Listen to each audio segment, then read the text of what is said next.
আল্লাহ বলছেন, হে নবী, 6টা লোকের সঙ্গ আপনি ত্যাগ করবেন। কয়টা লোক? এই 6 শ্রেণীর মানুষের সাথে আপনার ওঠা বসা, চলাফেরা, দহরম মহরম, খায় খাতির, আড্ডাবাজি, এগুলো চলবে না।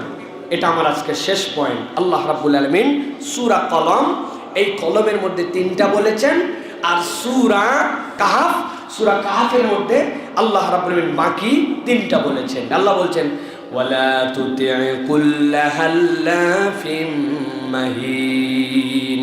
1 নম্বর, আপনি তাদের সাথে চলবেন না, তাদেরকে অনুসরণ করবেন না যেই মানুষেরা কথায় কথায় কসম করে, কারণে অকারণে, প্রয়োজনে অপ্রয়োজনে কসম করে, কারণ নাই, কেবলমাত্র আল্লাহ শপথ করতেই থাকে, তার সাথে আপনার সম্পর্ক নাই। 2 নম্বরে বলছেন, হাম্মাজিম মাশাইম বিনামিম।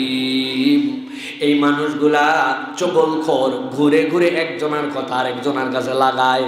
আপনি বুঝবেন যে এই লোক আপনার বন্ধু, সে যে অপর বন্ধুর কথা আপনার কাছে বলছে, আপনি নিশ্চিত হবেন আপনার কথাটাও সে অন্যের কাছে বলবে। আল্লাহ বলছেন চগলখোরের সাথে আপনি সম্পর্ক রাখবেন না। এরপরে বলছেন, মান্নাইল লিল খাইরি মুতাদিন আসিম।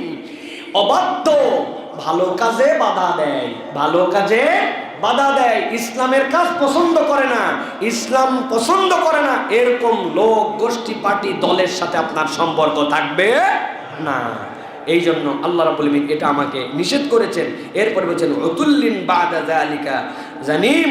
আল্লাহ বলছেন এদের স্বভাব রূঢ়, কেবল স্বভাব রূঢ়ই নয়, এই মানুষগুলা হচ্ছে কুখ্যাত চরিত্রের। আল্লাহ বলছেন এদের সাথে সম্পর্ক থাকবে না। তাহলে এখানে পাইলাম কি? কথায় কথায় কসম। আল্লাহর কিরা? হ্যাঁ, আল্লাহর কসম, কাঠের কসম, চোখের কসম, দোকানের টেবিলের কসম, যা পাইছে সামনে, তার বাচ্চার কসম, মাতার কসম, টুপির কসম, আন্ডারওয়ারের কসম, আছে না? মানে কসম করতে করতে কোনো কিছু বাদ দেয় না, ওখানে কসম আর কসম। অধিক কসমকারী, এর সাথে কোনো সম্পর্ক থাকবে না। এরপরে ঘুরে ঘুরে নিন্দা করে, এই নিন্দাকারীর সাথে সম্পর্ক থাকবে না। আর একটা কি? পাপিষ্ঠ, সীমা লঙ্ঘনকারী। আল্লাহ বলছেন কুখ্যাত, রূঢ় স্বভাব। এই সকল মানুষের সাথে কেন সম্পর্ক রাখা যাবে না? এটা মুফাসসিরিনে কেরাম ব্যাখ্যা করেছেন।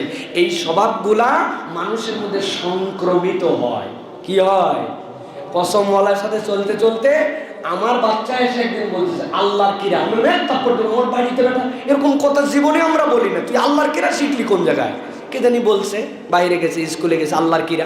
আল্লাহর কিরা আমাদের শব্দই না, আল্লাহর কসম টসম বলি। কিরা কি জিনিস? দেখে আমার পিচ্চিটা বলতেছে আল্লাহর কিরা করে বলতেছে। বাবা বলে, আরে কি ডেঞ্জারাস। তাইলে এইটা মানুষের মধ্যে সংক্রমিত হয়। তারপরে এই যে মানুষের মধ্যে যে চগল করে সংক্রমিত হয়, রূঢ় স্বভাব, কুখ্যাত এই চরিত্র মানুষের মধ্যে সংক্রমিত হয়, অতএব এটার সাথে মেশা যাবে না। আর আল্লাহ রাব্বুল আলামিন সূরা কাহফের মধ্যে বাকি 3টা বলেছেন। আল্লাহ বলছেন, ওয়ালা তুতি মান আগফালনা কলবাহু। যার হৃদয় আল্লাহর জিকির থেকে আন যিকরিনা বঞ্চিত, আপনি তার সাথে থাকতে পারবেন না। 2 ঘন্টা একসাথে চলে, একবার আস্তাগফিরুল্লাহ বলার মতো পরিবেশ তৈরি হয় না।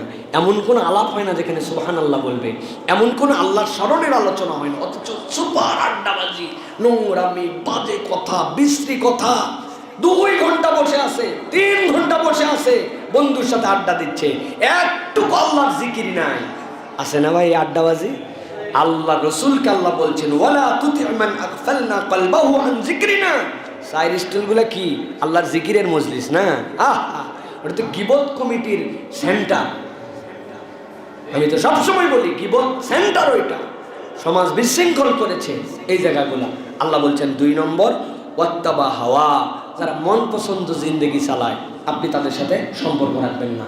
আল্লাহর সাথে সম্পর্ক নাই, ওনার দিল যা চায় ওইরকম ইসলাম পালন করে, ওই লোকের সাথে আপনি সম্পর্ক রাখবেন না। আর 3 নম্বর, ওয়াকানা আমরুহু ফুরুতা। অবাধ্য পাপাচারী। কি বলেন? শব্দটা বলেন, মানে কি ভাই? এটা মানে কি? অবাধ্য পাপাচারী মানে ভাই, নামাজ পড়েন ভাই, নামাজটা বাদ দিয়েন না। ও মাথা নিচু করে বলতেছে, ভাই পড়ি ভাই, মাঝে মাঝে পারি না, পড়া উচিত রে ভাই, ইনশাল্লাহ চেষ্টা করবো। এটা একটা বক্তব্য। আরেকজনকে বলছেন, এই নামাজ পড়ো না কেন? নামাজ পড়ি কি না পড়ি এটা আমার ব্যাপার, এত বলা লাগবে কেন? যখন হুকুম হয় তখন আমি পড়বো। ওরে বাবা, আছে না ভাই?